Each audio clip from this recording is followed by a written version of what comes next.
নমস্কাৰ আজি আপোনালোকক পুনৰ এটা নতুন ভিডিঅ'লৈ স্বাগতম জনাইছোঁ। আজি মই বনাব লৈছোঁ মাটিমাহখিনি এই ধৰণে প্ৰথমে শুকানকৈ আপোনালোকে ভাজি ল'ব। ভাজি ল'লে মাটিমাহখিনি খাবলৈ ভাল লাগে। মাটিমাহখিনি এইদৰে ভাজি লোৱাৰ পিছত আপোনালোকে মিক্সিত মাটিমাহখিনি গুড়ি কৰি ল'ব। গুড়ি কৰা মাটিমাহখিনি এতিয়া মই ধুই লৈছোঁ। ধুই লৈ এনেকৈ শুকুৱাই থৈছোঁ। এতিয়া এফালে কুকাৰত মই পানী গৰম হ'বলৈ দিছোঁ আৰু পানীখিনি অলপ গৰম হ'লেই হৈ যাব।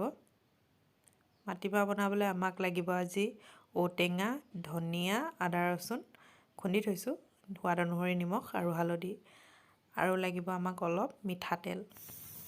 এইফালে পানী গৰম হৈ আহিছে। এতিয়া পানীখিনি গৰম হোৱাৰ লগে লগে আমি ইয়াত মাটিমাহখিনি দি দিম। মাটিমাহখিনি মই ধুই শুকুৱাই থৈছিলোঁ। এতিয়া সেইখিনি মাটিমাহখিনি ইয়াতে কুকাৰত দি দিছোঁ। কুকাৰত আপোনালোকে মাটিমাহখিনি ধুনীয়াকৈ দি ল'ব।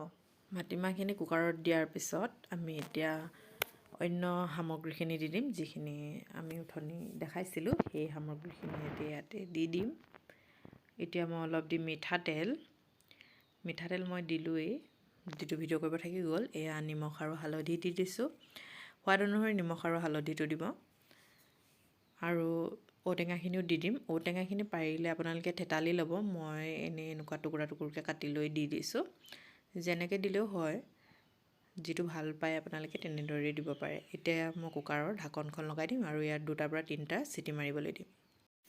এয়া মই কুকাৰৰ হুইচেল মাৰিলেই ইয়াক মই 2টাৰ পৰা 3টা হুইচেল মৰালোঁ, আৰু এতিয়া হুইচেলটো মৰাৰ পাছত মই গেছটো অফ কৰি দিম আৰু ইয়াত কুকাৰটো মই নৰ্মেলিকৈ ঠাণ্ডা হ'বলৈ দিম।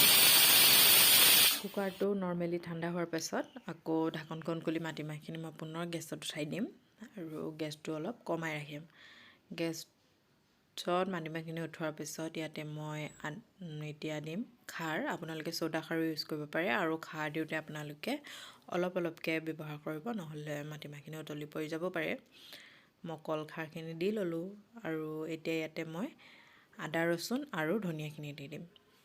আদা ৰচুন আৰু ধনিয়াখিনি দিয়াৰ পাছত এতিয়া আপোনালোকে একো কৰিব নালাগে, অলপ লৰাই থাকিলে হৈ যায়, আৰু নহ'লে তলৰ ফালে লাগি ধৰিব পাৰে। সেইকাৰণে আপোনালোকে লৰাই থাকিলে ভাল হয়। এতিয়া মই মাটিমাহখিনি অলপ লৰাই দিম, আৰু গেছটো আপোনালোকে কমায়েই থ'ব। পৰাপক্ষত বঢ়াই দিলে মাটিমাহখিনি উতল আহি পৰি যোৱাৰ চান্স আছে, গতিকে আপোনালোকে গেছটো কমাই থৈ দিব।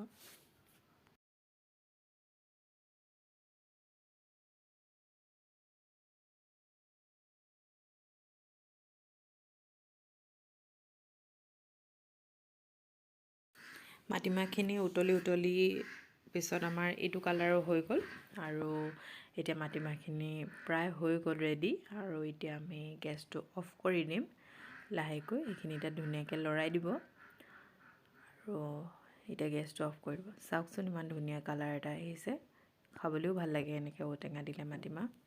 আপোনালোকে ঔটেঙা নাথাকিলে ইয়াত বিলাহীও ব্যৱহাৰ কৰিব পাৰে। বিলাহী ব্যৱহাৰ কৰিলেও খাই ভালেই লাগে। এয়া মই মাটিমাহখিনি গৰমে গৰমে বাঢ়ি দিছোঁ, আৰু এতিয়া ঠাণ্ডা দিন যিহেতুকে গৰম গৰম মাটিমাহৰ লগত ভাত খাই খুবেই ভাল লাগে। আপোনালোকে যদি আগতে এনেদৰে মাটিমাহ বনাই খোৱা নাই, তেতিয়াহ'লে এবাৰ হ'লেও ট্ৰাই কৰি চাব, খুব ভাল লাগে এনেদৰে খাবলৈ। যদি ভিডিঅ'টো ভাল লাগিলে তেন্তে প্লিজ এটা লাইক আৰু শ্বেয়াৰ কৰিব, পাৰিলে মোৰ চেনেলটো ছাবস্ক্ৰাইব কৰি দিব। ধন্যবাদ। আগলৈও আপোনালোকৰ মাজলৈ এনেকুৱা ধৰণৰ ৰেচিপি লৈ মই আহি থাকিম।